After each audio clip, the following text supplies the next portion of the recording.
ఏంటంటే నువ్వు లేవటానికి ముందే నీకన్నా 10 ఏళ్ళు చిన్నపిల్ల నీ ఇల్లు ఊడుస్తుంది. నీకన్నా చిన్న పిల్లడు సైకిల్ మీద వస్తూ న్యూస్ పేపర్ నీకు విసురుతున్నాడు.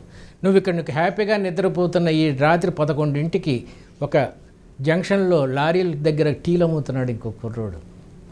వాళ్ళతో తలుచుకుంటే నువ్వు ఎంత అదృష్టవంతుడు తలుచుకో. దాన్ని శక్తిగా మార్చుకో. ఇంకొంచెం బాగా పనిచేసి వాళ్ళకి నువ్వు సహాయం చేయడానికి ఎలాగో ఉపయోగపడితే నీకు 40 ఏళ్ళు 50 ఏళ్ళు వచ్చేసరికి నువ్వు ఫిలాంథ్రఫీ అవుతావు. అప్పుడు సాయం చేయటం మొదలు పెడతావు. దానికి పునాది ఇప్పుడు తలుచుకో. దట్ ఈస్ కాల్డ్ బాల్యం. సో నీలో ఉన్న తప్పులు బలహీనతలు ఆ అంగవైకల్యాలు వయసు అయిపోయింది లేకపోతే చదువు సరిగ్గా లేదు ఇవన్నీ మర్చిపోయి నీలో ఉన్న శక్తియుక్తుల్ని బయటకు తీసుకురావడమే పాజిటివ్ థింకింగ్. సో నెగిటివ్ థింకింగ్ని కనుక మనం దూరం చేసుకున్నట్లయితే పాజిటివ్ థింకింగ్ని పెంచుకుంటే మనకి భవిష్యత్తు చాలా బాగుంటుందని అంటారు మీరు. నెగిటివ్ థింకింగ్ అయిపోయిన తర్వాత ఇంకోటి ఉందండి మధ్యలో లేయర్, కంఫర్ట్ జోన్ అంటారు. ఓకే, అంటే తిని కూర్చొని పడుకొని ఇంకేం లేదు హ్యాపీగా ఉంటాం. యవ్వనంలో కానీ 40-50 ఏళ్ళు వచ్చే వరకు కంఫర్ట్ జోన్లో ఉండకూడదండి. ఓకే, ఈ రోజు నేను కంఫర్ట్ జోన్లో ఉంటే ఇంత ఇలా ఎందుకు షూటింగ్ చేస్తున్నాను, ఎవడో ఒకడన్నా బాగుపడతాడని కదా. ఆ నెగిటివ్ థింకింగ్ తర్వాత కంఫర్ట్ జోన్ అయిన తర్వాత పాజిటివ్ థింకింగ్ వస్తుంది. అప్పుడు కష్టపడటానికి వాడిన నేను పేరు ఇంకొంచెం పని చేయటం, ఆనందంగా పని చేయటం, అది ఫైనల్. ఓకే, అలానే గురూజీ మీరు ఎక్కువ సందర్భాల్లో చెప్తూ ఉంటారు మానసిక మెచ్యూరిటీ, మెంటల్ మెచ్యూరిటీ అనేటువంటి పదాన్ని ఎక్కువ యూజ్ చేస్తూ ఉంటారు కదా. అంటే ఏంటి అసలు మానసిక మెచ్యూరిటీ? అంటే నీ యొక్క బలహీనతలు నీ యొక్క బలాలు కరెక్ట్గా తెలుసుకోవడానికి మెంటల్ మెచ్యూరిటీ అంటారండి. ఉదాహరణకి నన్ను 2-3 సినిమాల్లో యాక్ట్ చేయమని చెప్పారు. దరిద్రంగా యాక్ట్ చేశాను. ఎందుకంటే నా వాయిస్ అమ్మాయి వాయిస్లో ఉంటుంది. ఎక్స్ప్రెషన్ అసలు పలకదు మొహంలో. ఎవడైనా చచ్చిపోతే చచ్చిపోయాడా అంట నవ్వుతూ, లేకపోతే ఎప్పుడైనా ఏడుస్తూ చెప్పాల్సిన నవ్వుతూ, ఇలాంటి దరిద్రమైన క్వాలిటీస్ అన్నీ ఉన్నవాడు నటుడిగా ఎలా పనిచేస్తాడండి. అందువల్ల తొందరగా దాంట్లోంచి బయటపడి ఎవరిని అడిగితే వద్దులేండి నాకు ఆ విషయం కాదని చెప్పడం, this is called mental maturity. ఇంకొంచెం వివరిస్తారా గురూజీ మన బలాలు బలహీనతలు ఎలా తెలుసుకోవాలనేది? ఇప్పుడు మీకు తమ్ముడు ఉన్నాడు అనుకోండి, 10 ఏళ్ల కుర్రోడు, వాడు సోఫాలోంచి గెంచుతాడు ఊ అని చెప్పి ఇలా స్టీలింగ్ తెలుసు కదా మీకు, తిప్పుకుంటే ఎలా తిరుగుతూ ఉంటాడు, అంత చేస్తూ ఉంటాడు. మీ ఫాదర్ ఇలా చేస్తే ఎలా ఉంటుందండి? ఏదో సంథింగ్ మెంటల్. మీ ఫాదర్ అంటే చేస్తారు ఆ వయసులో అట్లా చేస్తే ఎట్లా ఉంటుంది?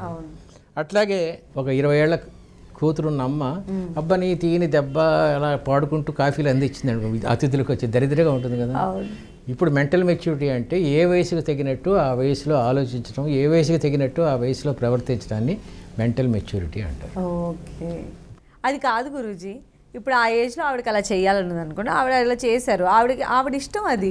లేదా వాళ్ళ ఫాదర్కి ఆ టైంలో చిన్నప్పుడు ఆడుకోలేదో ఇప్పుడు సరదాగా ఆడాలనిపించింది అనుకోండి, అది ఆయన ఇష్టం. మనకేంటి నష్టం వాళ్ళు అలా బిహేవ్ చేయడం వల్ల? ఒక వయసు వచ్చిన తర్వాత అలా చేస్తే నష్టం ఏం లేదండి, మనం కూడా ఆనందిస్తాం. మీ తాతగారు ఇట్లా పట్టుకుని ఊ అంటే మళ్ళీ ఎంజాయ్ చేస్తున్నాడే అనుకుంటాం.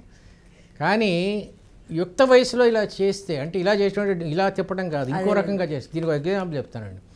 ఒకసారి నేను సికింద్రాబాద్ పొద్దున 7 o'clockకి 6 o'clockకి ఇప్పుడు ఆటోలో వెళ్తుంటే డ్రైవర్ నన్ను గుర్తుపెట్టాడు. మీ పుస్తకాలు చదివాను సార్, ఉద్యానికి 5 minutes చదివాను సార్, నా గురించి కొంచెం చెప్పాలి. మా అబ్బాయి అసలు చదవట్లేదండి సరిగ్గా, పొద్దున లేవడు అసలు 4 o'clock 7ంటికి 8ంటికి లేస్తాడు. నేను కూడా మా అబ్బాయిలాగే ఉండేవాడిని, రాత్రి పొద్దున 9 వరకు పడుకునేవాడిని, చదివేవాడిని కాదు. ఇంటర్మీడియట్ ఫెయిల్ అయ్యాను, ఇంకేం చేయాలో తోచలేదు, ఆటో కొనుక్కున్నాను. ఇప్పుడు ఆటోలు రాత్రి 11 దాటితే తెల్లవారుజాము 5కి ముందు అయితే 1.5 ఛార్జెస్ ఇవ్వాలని తెలుసో తెలియదు మీకు. కాబట్టి రాత్రి 11 నుంచి పొద్దున్న 5 వరకు రాత్రంతా ఆటో తిప్పుతున్నాను ఆ ఎక్స్ట్రా 50% కోసం. నేను ఇంటర్మీడియట్లో పొద్దున 5 o'clockకి లేచి ఉంటే ఇలా ఉండేది కాదు కదా నా లైఫ్. ఇప్పుడు జీవితాంతం రాత్రి 11 నుంచి పొద్దున 5 వరకు ఆటోలో తిరగాల్సిన ఈ స్థితి నేను కొంచెం ఆలోచించి ఉంటే ఉండేది కాదు కదా అని చెప్పాడండి. ఎంత మంచి పాయింట్ ఇది.